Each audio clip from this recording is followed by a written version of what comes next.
parece ter havido uma preocupação política no Tribunal. Este é o primeiro ponto. E porquê eu digo que parece ter havido uma preocupação política no Tribunal? Porque o Tribunal não se atreveu, digamos assim, a atuar, agir contra o Hamas, enquanto não pôde também agir contra Israel, como se fosse necessário Um equilíbrio. um equilíbrio. Mas que eu acho que é um falso equilíbrio, porque não podemos, por mais que muitas pessoas digam isso, não podemos colocar no mesmo prato, fazer um equilíbrio entre uma organização que é terrorista e assumidamente terrorista, que não respeita os direitos humanos, que impõe uma ditadura em Gaza, que era a zona onde governava, e que promoveu os acontecimentos do 7 de setembro, com um Estado que, para todos os efeitos, é democrático. Não quer dizer que como todas as democracias têm muitos defeitos, o pior regime de todos, o pior regime do mundo, exceto todos os outros, que é o Estado de Israel.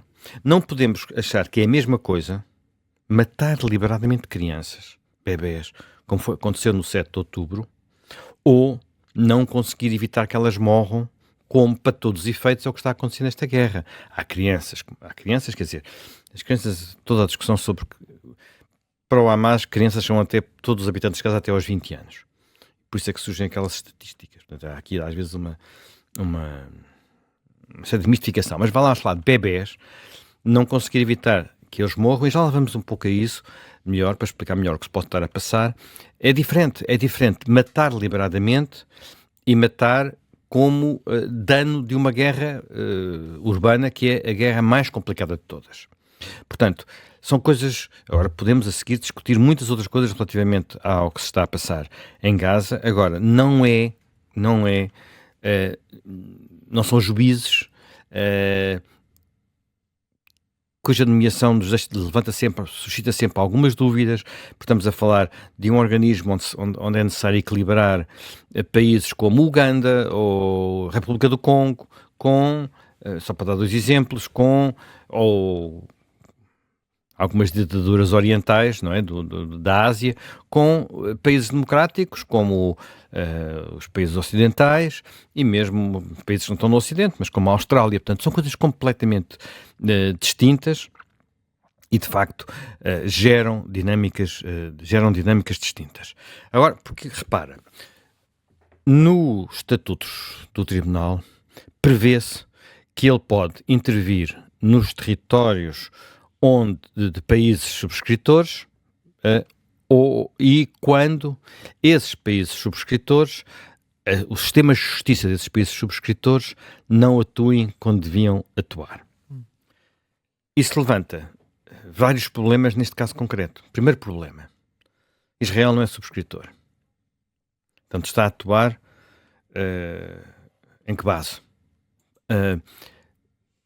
Mas a Palestina é subscritor. Mas a Palestina não é um Estado reconhecido universalmente nem pelas próprias Nações Unidas. Não é um país membro das Nações Unidas, mas já é do Tribunal.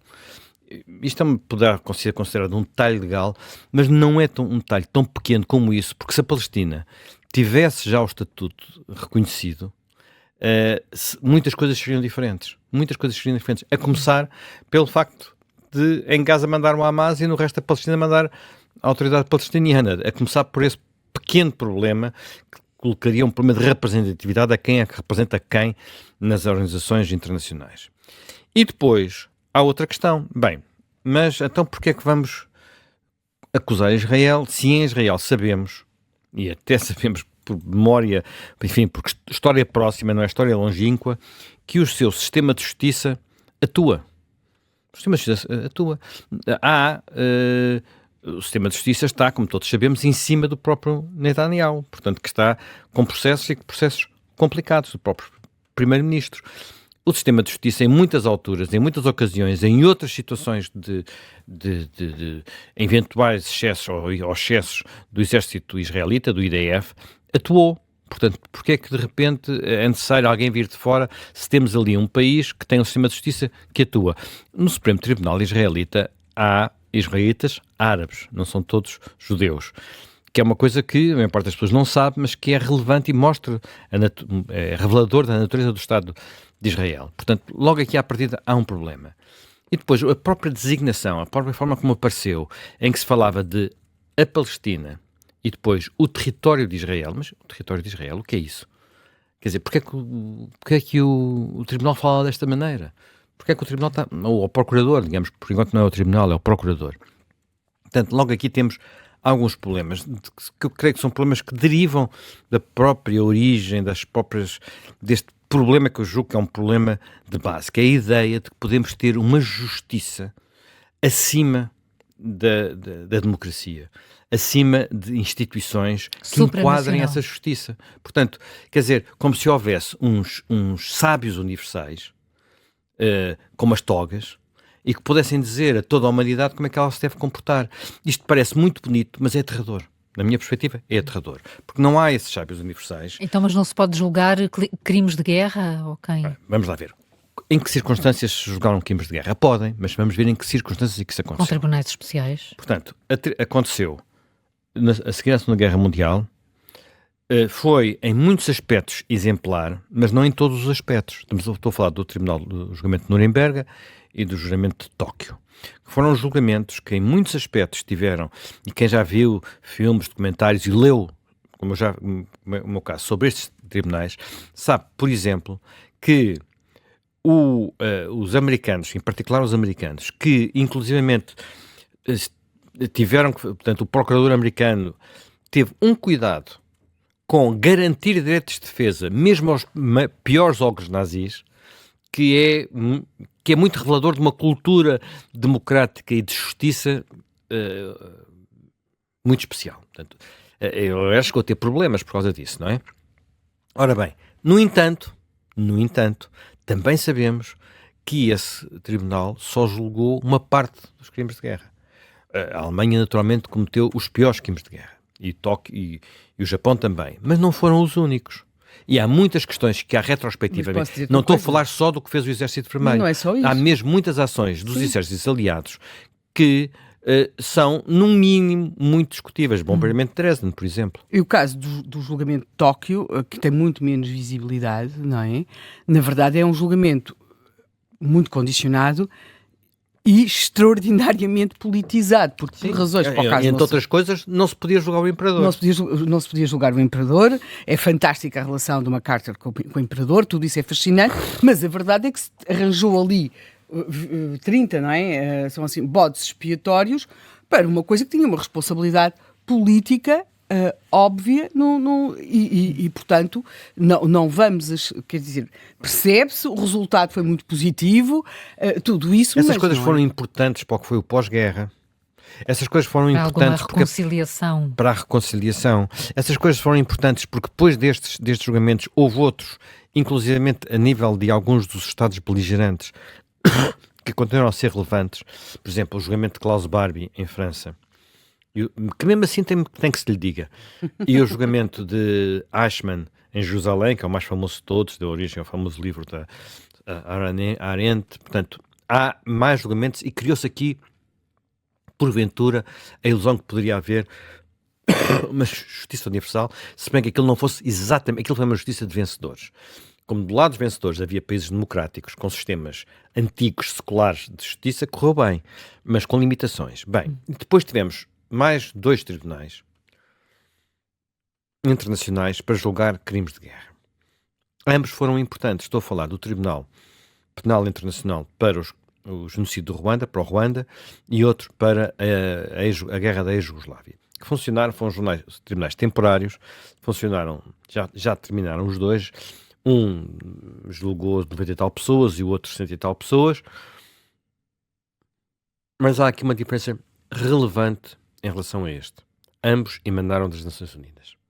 Quer o Tribunal do Ruanda, quer o Tribunal da ex-Jugoslávia, emanaram das Nações Unidas. Neste caso concreto, o TPI, nós temos, digamos, dos países com direito de veto no Conselho de Segurança, a Rússia, os Estados Unidos e a China, enfim, por razões diferentes, umas mais ponderosas do que outras, não subscrevem o TPI.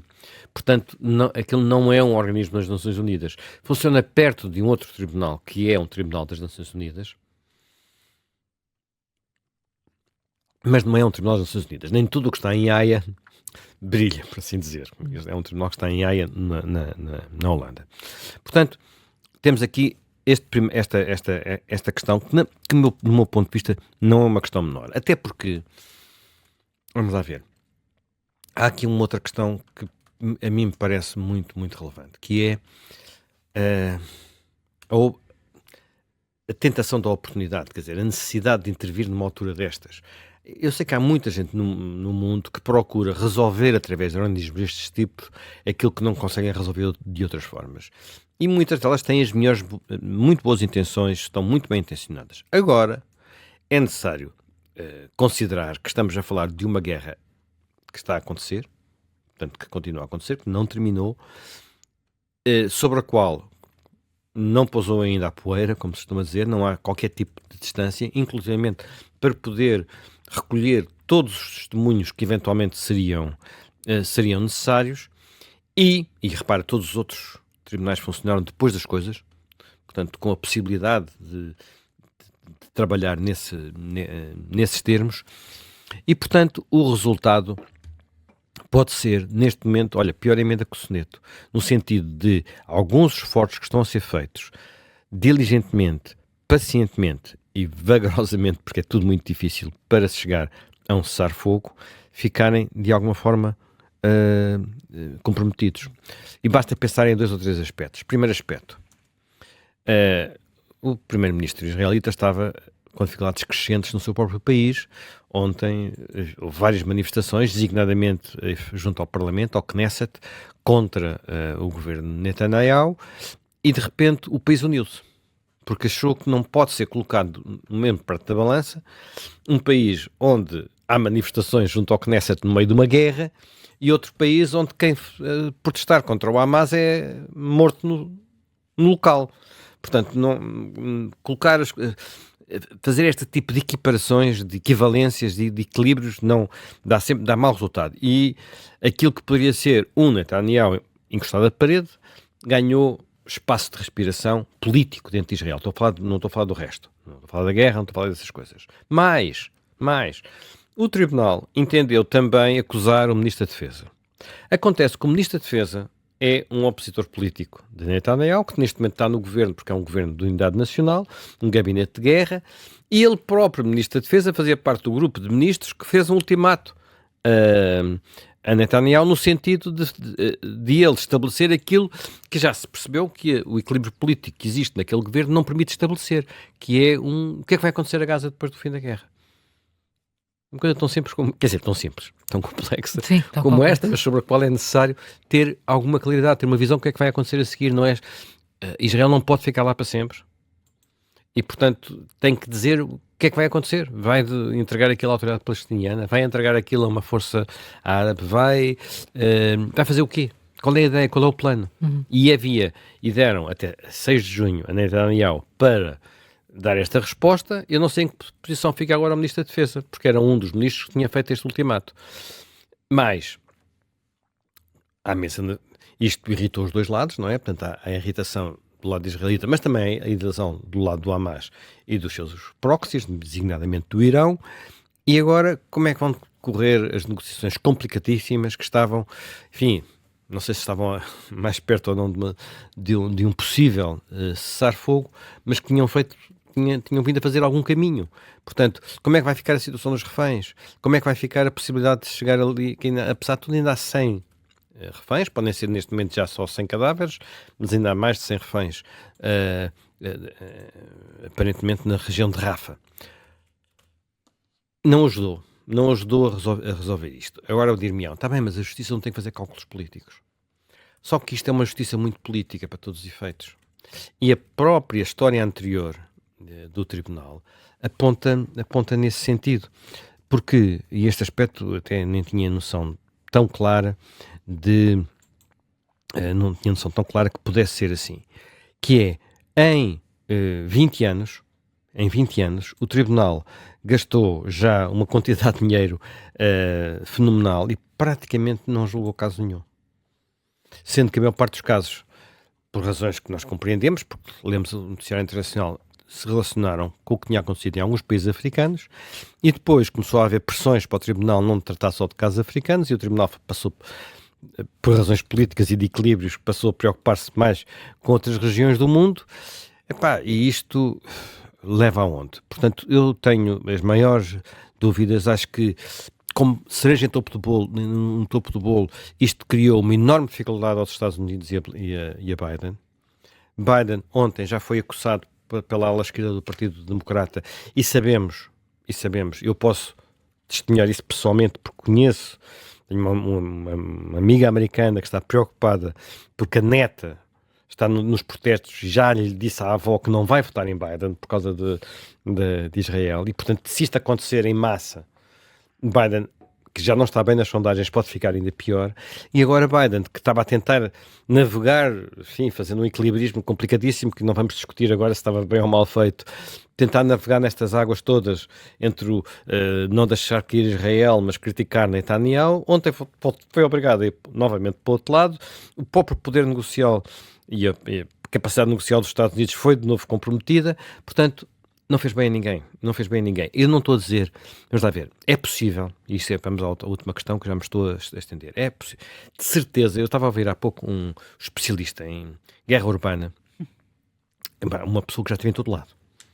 Quer dizer, ele próprio era um soldado, um militar, professor do West Point, portanto, que é a Academia Militar dos Estados Unidos, combateu no Iraque e visitou praticamente todos os locais do mundo onde houve guerras urbanas, incluindo as últimas que houve na Ucrânia. Já esteve em Gaza 3 vezes desde que a guerra começou. E ele dizia 3 ou 4 coisas que me parecem muito relevantes. Primeiro, neste momento é muito difícil, é impossível saber verdadeiramente o que se está a passar.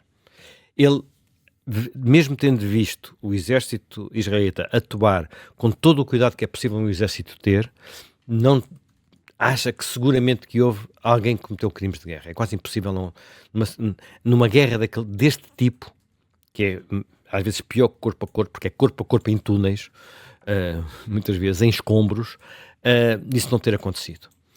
E que naturalmente tem que ser apurado. Agora, ao mesmo tempo que diz isso, diz, se nós acreditarmos nos números do Hamas e de Israel relativamente às vítimas, que números são esses? São 30 mil vítimas, números do Hamas. E eles não distinguem a ninguém, não sabemos quem são os combatentes, os não combatentes, por aí adiante. 30 mil vítimas. Do lado de Israel, 12 mil combatentes do Hamas abatidos. Portanto, isto dá uma relação de 1 para 1,5 em termos da relação vítimas-combatentes. De acordo com ele, não houve nenhum combate urbano até hoje na história da humanidade com uma relação tão boa, enfim. Isto é, só haver um morto e meio, uma vítima e meia civil para uma vítima militar. Isto não aconteceu nunca em nenhum combate urbano. A relação é sempre pior. Portanto, se para isto estar a acontecer ainda por cima num sítio tão denso como Gaza, é porque quem lá está a combater está...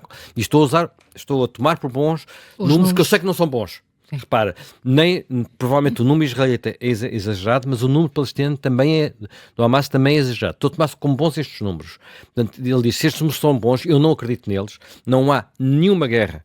Ele dava um exemplo, os combates de Mossul, que foram a guerra entre o exército iraquiano e o ISIS, que foram já em 2016, 2017, ainda hoje não há consenso sobre o número de vítimas civis. E já passaram... Mas que serão muitíssimas. Isso não tem comparação, estamos a falar de um número muito superior. Portanto, e também foram 9 meses de batalha urbana nessa altura. Enfim, mas o exército iraquiano não terá competência do exército israelita, mas o ISIS também não estaria tão misturado com a população como está o Hamas na faixa de Gaza. É uma batalha, é um combate diferente e não deveria ser tão densamente povoado. Eu não conheço Mossul, já estive em Gaza, mas em Mossul nunca estive e, portanto, não sei comparar.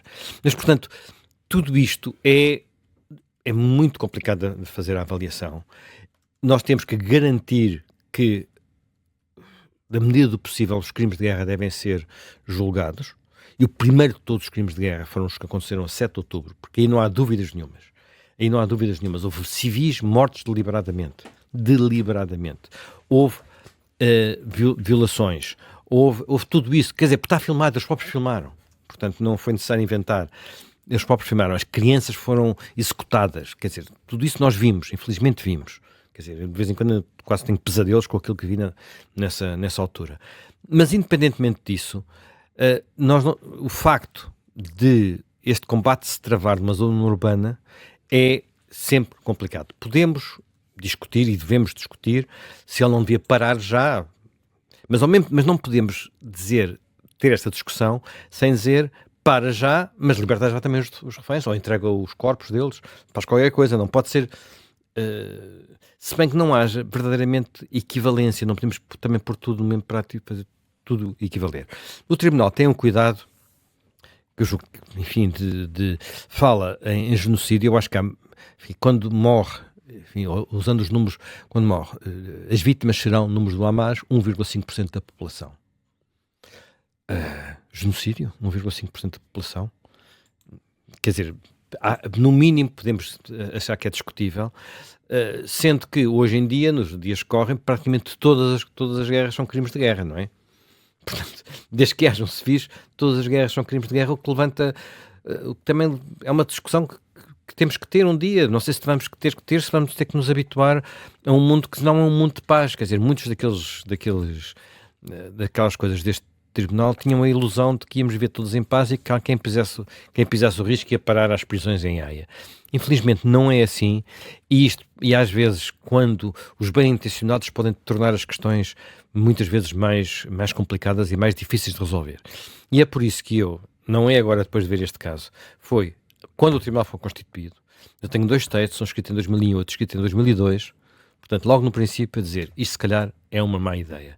Eu acho que se está a confirmar, na minha perspectiva, pelo menos, que não é uma grande ideia e as coisas ficaram até provavelmente um pouco mais complicadas depois do que aconteceu ontem.